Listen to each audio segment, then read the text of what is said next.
ചേലക്കരയിൽ മധ്യവയസ്കനെ വീടിനുള്ളിൽ മരിച്ച നിലയിൽ കണ്ടെത്തി. ചേലക്കര കാളിയ റോഡ് പ്രദേശത്ത് താമസിക്കുന്ന 57 വയസ്സുള്ള അബ്ദുൽ ഖാദറിനെയാണ് വീടിനുള്ളിൽ മരിച്ച നിലയിൽ കണ്ടെത്തിയത്. ഇയാൾ വീട്ടിൽ തനിച്ചാണ് താമസിച്ചിരുന്നത്. കഴിഞ്ഞ കുറച്ച് ദിവസങ്ങളായി ഇദ്ദേഹത്തെ പുറത്തൊന്നും കണ്ടിരുന്നില്ലെന്ന് അയൽവാസികൾ പറയുന്നു. ഇന്ന് വീടിനുള്ളിൽ നിന്നും കടുത്ത ദുർഗന്ധം വമിച്ചതിനെ തുടർന്ന് സംശയം തോന്നിയ അയൽവാസികൾ ബന്ധുക്കളെ വിവരമറിയിക്കുകയായിരുന്നു. ബന്ധുക്കളെത്തി വീടിന്റെ വാതിൽ തുറന്ന് അകത്ത് പ്രവേശിച്ച് നടത്തിയ പരിശോധനയിലാണ് അബ്ദുൽ ഖാദറിനെ മരിച്ച നിലയിൽ കണ്ടെത്തിയത്. വിവരമറിഞ്ഞ ചേലക്കര പോലീസ് സ്ഥലത്തെത്തി തുടർ നടപടികൾ സ്വീകരിച്ചു.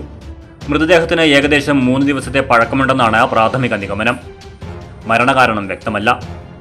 ഇൻക്വസ്റ്റ് നടപടികൾക്ക് ശേഷം മൃതദേഹം പോസ്റ്റ്മോർട്ടത്തിനായി മാറ്റി. News desk CCV. Mayannur petrol പമ്പിന് സമീപം വിശ്വസ്തമായ ചികിത്സാ സേവനം ഉറപ്പാക്കിക്കൊണ്ട് ചെറുവത്തൂർ മെഡിക്ലിനിക് വിപുലമായ സൗകര്യങ്ങളുമായി ജനങ്ങളിലേക്ക്.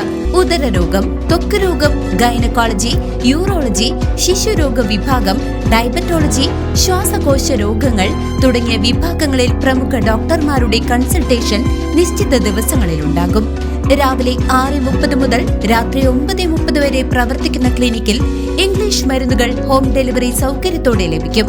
കുറഞ്ഞ ചെലവിൽ ലാബ് പരിശോധനകൾക്ക് പുറമെ ഡോക്ടർമാരുടെയും നഴ്സുമാരുടെയും സേവനം വീടുകളിലേക്കും ലഭ്യമാണ്. ചെറുവത്തൂർ മെഡിക്ലിനിക്, മായന്നൂർ.